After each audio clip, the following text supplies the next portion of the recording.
Sunshine on my shoulders makes me happy. Hi everyone, welcome to my weekly messages. I'm Jelaila Star. Today the topic is respecting family differences. This is one of the emotional clearing videos. In fact, I keep going back and forth between galactic news, world news, Nibiru news, and emotional clearing, because even though you have all the intellectual knowledge, unless you've done your clearing, it isn't going to really make a difference, because we ascend not through our heads but through our hearts.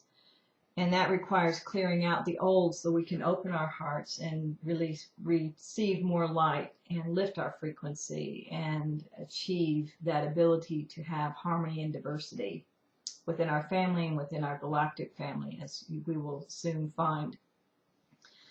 So we talk about differences. I wanted to share a story with you as an example of what I've been going through to see if I can actually achieve harmony and diversity with my family, because it is the true test. It is the final test, I think, of ascension. Can you take all the knowledge that you have, that you've achieved, and bring it back into 3D and reunite with your family, because that's where your biggest wounds are going to be. And if you can, and allow them to believe as they are and still love them, then you'll know you have achieved that level of consciousness that will allow us to live in harmony with diversity, not only on Earth, but in our galactic society as well. So here's a story. And it involves my younger brother. Many of you know that I lost Keith back in July. We lost him to suicide. He had taken his life at 53 years old after most of his life battling severe chronic depression. And through a series of unforeseen circumstances, this big, courageous, loving man finally lost the battle. And to end what had become chronic pain so severe, he said it was like pulling teeth without Novocaine. He notified us that he had made his final arrangements and he was going to go into the desert and take a gun with him and end it, as he said, in the time and place of his choosing.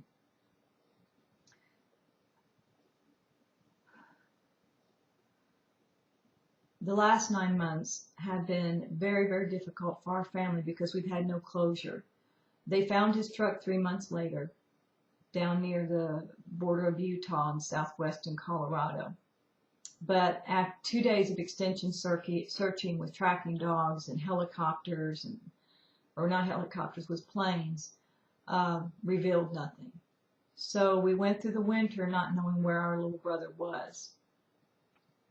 But we made plans that as a family we would go out and search for him as soon as the roads were capable of being driven on. And I say that because out there it's so remote. It's such wilderness that there's a lot of roads that are impassable in the winter simply because of the snows and the rain. And he was about 15 miles off the nearest paved road, up a dirt road that was so rutty that there was no way we would have been able to get a vehicle up there without a lot of trouble and possibly getting stuck. So in May, my older brother Tim had said, I'm going to go out and take a trip to see what we're going to need to camp out there.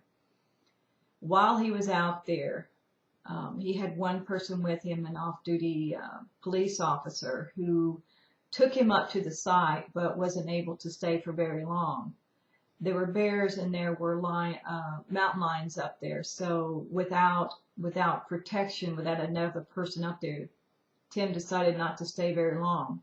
But when he was there, near where Keith's truck was, he got on his knees and he prayed to Abba, as he calls God. He's into Hebrew roots. A jet came up over the other side of the mountain and left a contrail. And he felt that was a sign from God about where Keith was, because the end of the tail pointed to a location on a cliff about 3/4 of a mile away, And he felt that that was it. So he took a picture, and then he had to leave because, like I said, he was up there by himself. He sent us a picture and said, "This is where I think Keith is." And I looked at it, and I knew in my heart that that's where it was. That's where Keith was. So we were all to go out around May 20th, but Tim decided to go a week earlier. I had shingles, so I wasn't able to go. But I guess it was the way it was meant to be. In any case, he went out there following that sign. He got, this time, an off-duty rescue and search and rescue work team member to go with him. And along with his wife, they went up there to that same area and began to search. And this time, Tim wasted no time. He said, "I'm going to follow that contrail, and I'm going to go to that cliff, and that's where I think he will be."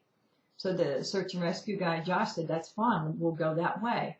They got there about 45 minutes later, and sure enough, they found my brother. Within 2 hours, because it was 2 hours to the nearest town, there were 20 people up there, search and rescue people, sheriff's department, coroners. They were all just marveling over how, after just less than an hour, a brother could find Keith when they, with all their equipment and all their knowledge, searched for 2 days and couldn't find him. And they had done more searching over the winter when they were in the area. It was big news out in southern Colorado. It was all over the news in Grand Junction and Montrose, almost all the way to Denver. So we found my brother. And then began the big challenge. And this is where I'm talking about respecting family differences. We all grew up in a very strict, fundamental religious home. But as we got older, we each went our separate ways, searching out new paths to God. Tim went to Hebrew roots.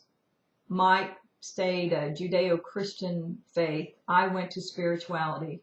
Keith eschewed it all. He said, "I don't want anything to do with any of this stuff. You guys are crazy." So he had no religious belief at all. Since his death, and actually going back 3 years since my father's death, we have realized that family is important. Before that, there were brothers I hadn't seen in years.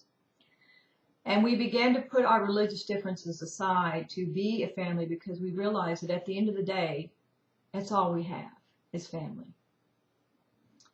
And since Keith's death, we have worked more on our emotional clearing to clear away old issues from our childhood and old disputes that happened when we were teenagers and adults to be able to come together as a family. And now we're looking at burying our little brother. There was a lot of talk, you can imagine, emails going back and forth about how this was going to be done. Tim wanted to bring in his Hebrew roots thing, and Mike wanted to bring in his, and I'm like, okay, you know what? Keith didn't want any of this. We should make this about him. So before, this would have torn our family apart, and we wouldn't have talked. Because each person would have insisted, or at least my brothers would have, of having their religious beliefs, out there. But this time we didn't. This time we created a sweet little graveside service for Keith. Tim, each of us got something that we wanted to be able to do this funeral in a way that made us feel good. Tim, in keeping with ancient Hebrew law, built his brother's coffin. Tim's a cabinet maker, so he was able to go into the shop and build something so wonderful for Keith. Something that I know Keith would have loved. He made it out of blue Colorado spruce. And so when we got to the grave site, he and my brother Mike pulled Keith out of the back of the van, his coffin, and took him over to his final resting place. He had a beautiful little graveside service. Mike talked about the resurrection in keeping with Christian faith. Tim said a prayer to Abba for Keith. And I, being spiritual, know that my beliefs don't need to be put in there. And I just talked about how much I loved Keith and what a wonderful person he was. Because at the highest level, you don't really even need to insert your beliefs. You know that God, Spirit, whatever, hears it all and knows our hearts. And we were able to lay our little brother to rest as a united family. And I think that was the greatest gift that we could give him, because Keith had despaired of ever having a family that would be united. So in the end, he got what he wanted. And, you know, I could sense him there, standing by my brother Mike, just kind of smiling that sweet smile, knowing, you guys did it. You did it. And I could feel his love for us and his gratitude. And I knew that this burial was a compromise, because he didn't want to be he didn't want to be taken off that mountain. He had the most gorgeous view of 100 miles in any direction. He could see he could see the San Juan Mountains in the east. He could see down into almost to New Mexico. It was a fantastic view. It was incredible. So I knew this was a sacrifice on his part, and a compromise to give the family he loved closure, because I think we had earned it.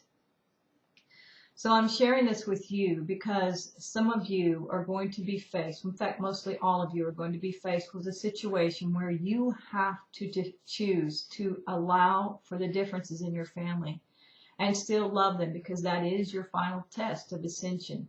Can you take all that you have learned on the ascension path and bring it back and use it to reunite and love the people that are your blood? And if you can, then you are ready for the new reality. That's it. Talk to you next week. Bye-bye. Sunshine in my eyes can make me cry.